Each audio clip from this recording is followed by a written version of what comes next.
Hold on a second. So meet Puccio, or Andrew Puccio. Yeah. Or Pooch, I guess, right? Yeah, that's what the internet calls me. We have the same cameras, except for on the Fujis, I have the X100F.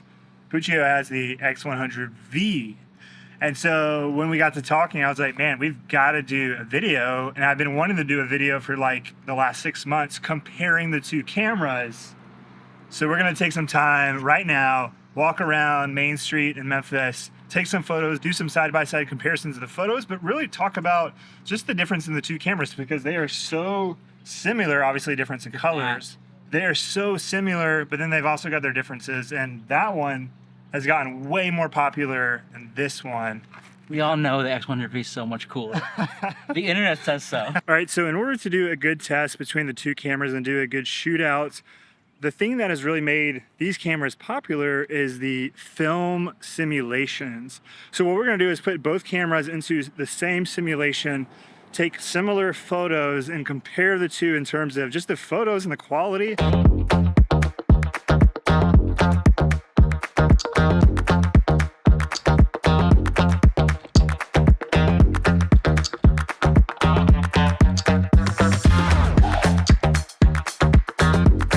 I'm about to get that street photography vibe. Hold on, let me pretend like I'm not taking a picture of these people over here, and then I'm gonna turn around and just snap as quick as I can.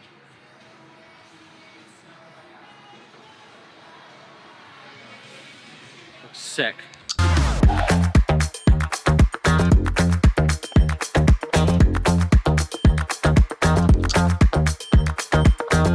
Tell me about your experience even snapping photos with this camera.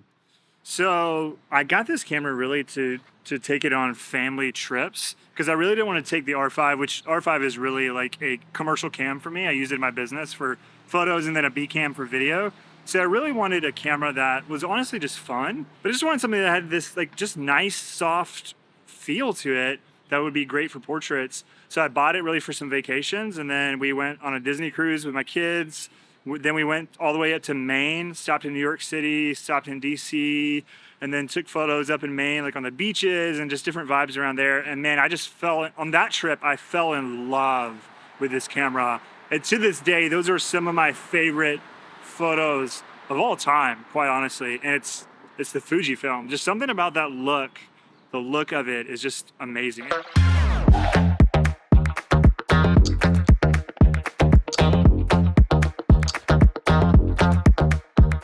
Oh, too exposed.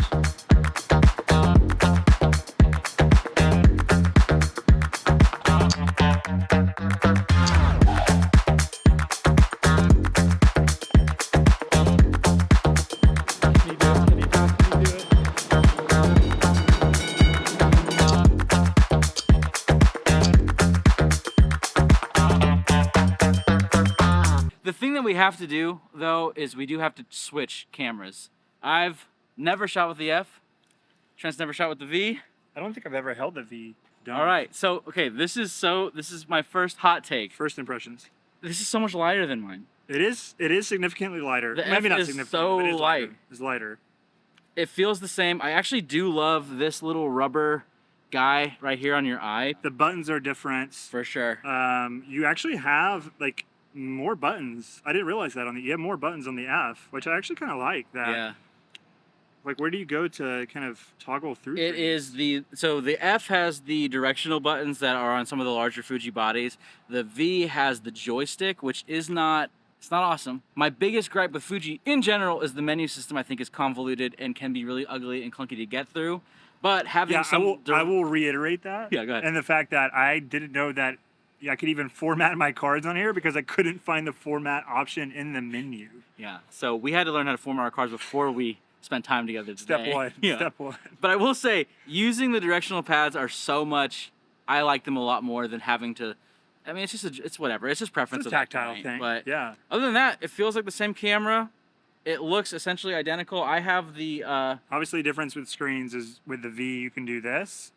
You don't have anything on the F. It's stuck in place. And my screen is cracked and his isn't. It's true. In terms of actually holding it, LCD is brighter on the V, I can already tell. The LCD does look better because it is on the V. The other big thing, the difference in the F and the V is video. So if you're interested in doing video, this is going to have 4K video and also offer F-Log. So if you're into video, then that's a big consideration. All right, so we are going to switch cameras. I'm going to fly with the V here. Pooch is going to fly with the F. And yeah, I just want to test this guy a little bit more, see what the rage and the hype is about with the V, considering my F, and see why people are just loving this camera so much more. Do I think I'm going to switch from the V to the, or from the F to the V? No, because I just love just having a camera just for stills, and I'm not looking for something with video, but it's fun to play with the V for sure.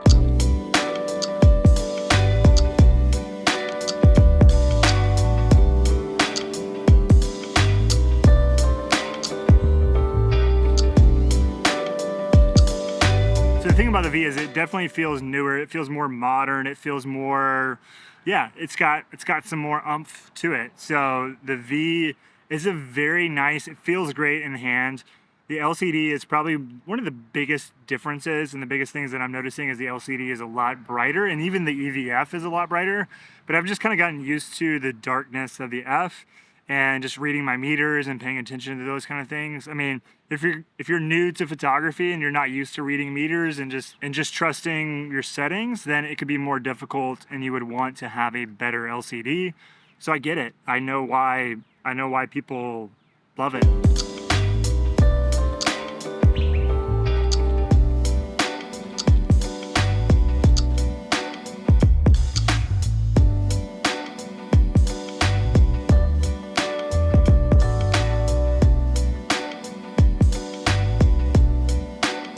The hype, I get the hype for the X100V. I do too, yeah. I really do get it. It makes a ton of sense.